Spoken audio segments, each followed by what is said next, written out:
Saya hidup dari kecil di daerah yang sangat miskin, daerah Flores Timur, daerah Pulau Lembata yang sangat miskin. Kami sekolah juga tidak pakai baju, hanya ada celana-celana saja, pakai sepatu pun tidak. Jangan sepatu, sendal jepit juga nggak ada. Mengambil air itu untuk usia saya berkilo-kilometer. Mandi itu kadang-kadang mandi besar ya, itu pada Jumat aja. Selebihnya itu mandi digosok dari badan. Saking miskinnya. Kadang-kadang kami makan itu dari biji asam, kemudian biji mangga yang kering itu, kemudian buah dari bakau, dan sangat miskin sekali. Kadang-kadang satu hari itu makan satu potong kelapa saja itu yang diiris kecil itu luar biasa. Jadi dengan kemiskinan sejak kecil itulah membuat saya sekarang waktunya lah puncak prestasi politik saya untuk rakyat dimanapun, untuk orang miskin, dan doa orang miskin itu dijawab oleh Allah Subhanahu. Ya, ke Jakarta. Ya, naik perahu lah selama 7 hari. Naik perahu, kemudian naik kereta, naik kapal, perahu. Kemudian datang ke Jakarta, kemudian menjadi penjaga sekolah, menjadi tukang sapu di SMP Muhammadiyah. Sekarang OB, dulu tukang sapu, penjaga sekolah demi Allah di panti asuhan. Nah, saya kalau orang lagi rapat itu saya membeli nasi, kemudian saya nanti kalau ada sisa nasi itulah giliran saya untuk mendapatkan nasi bekas itu. Dan itulah yang kemudian timbul empati pada rakyat luar biasa. Kalau boleh ini saya nggak mau jadi anggota DPR. Kalau mengkhianati rakyat nggak berani. Dan terlalu banyak air mata di belakang saya, mereka menunggu. Maka ketika saya reses, saya turun. Saya dapat uang 260 juta, saya pasti habis. Saya tidak pernah ada sisa sen pun. Saya bangga sekali bisa memberi sesuatu buat mereka. Dan air mata saya bukan air mata karena ingin diperhatikan orang. Ini tidak, memang saya begitu.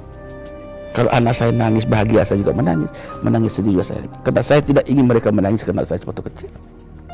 Saya bercita-cita semua anak Indonesia itu bisa sekolah, bisa ibadah dengan tenang. Mereka bisa mendapatkan kebahagiaan sebagaimana yang kita cita-citakan. Kita nggak boleh ego. Sebagai seorang pemimpin kita tidak boleh ego. Jangan kita mencita-citakan kebahagiaan kita sendiri, tapi juga kebahagiaan bersama untuk rakyat kita. Saya tidak ingin mengkhianati rakyat saya. Jangan. Terlalu banyak air mata jatuh. Ya, kalau pemimpin Indonesia tidak boleh membuat air mata rakyat terlalu banyak jatuh. Dia akan menjadi saksi, dan itu pertanggungjawaban luar biasa besar pada Allah Subhanahu wa Ta'ala. Dan saya sadar untuk itu.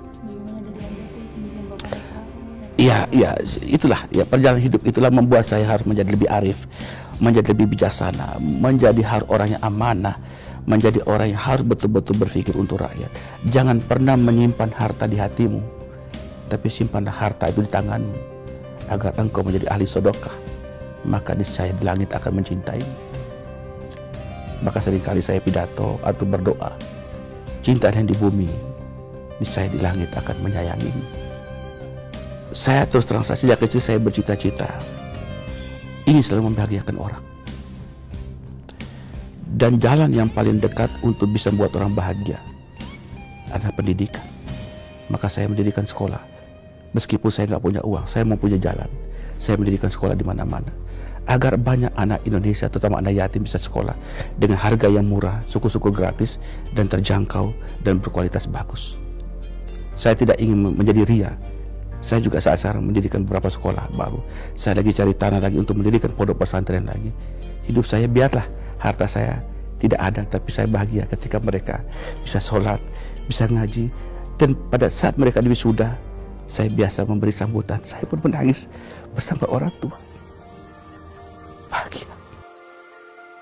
Setiap orang yang sekolah di tempat saya, mereka pada saat wisuda kemudian menetes air mata bersama orang tua. Pada saat itulah saya merasa hadir bersama mereka. Jangan karena uang kemudian mereka tidak sekolah. Terlalu banyak negeri ini berjanji kepada orang miskin, tetapi tidak pula mereka menghargai anak yatim, tidak menghargai orang miskin. Faktanya banyak anak miskin tidak sekolah. Banyak pejabat lingkungannya rumahnya mewah, hidup mewah, anak yatim tidak terurus, tidak pernah selesai. Tapi saya malu dengan Tuhan. Saya malu dengan Allah. Saya malu dengan Nabi saya. Dulu Nabi mendirikan agama, menjadikan agama ini penuh dengan peperangan, sampai mau terbunuh. Kita tidak pernah lagi. Kita sekarang tinggal bagaimana menjalankan agama dengan baik. Dan agama itu mengajarkan dua hal yang paling pokok, yaitu imanlah engkau pada Tuhanmu dan beramal solehlah, niscaya banyak rahmat yang datang kepadamu. Karena rahmat Allah itu meliputi seluruh isi alam. Satu hal, jujurkah kita dengan hati nurani kita sendiri? Jujurkah hati kita mengatakan rakyat Indonesia bagian dari tugas dan tanggung jawab kita? Di pundak kita masih banyak tanggung jawab harus kita kerjakan. Saya malu dengan Bung Karno, saya malu dengan Bung Hatta.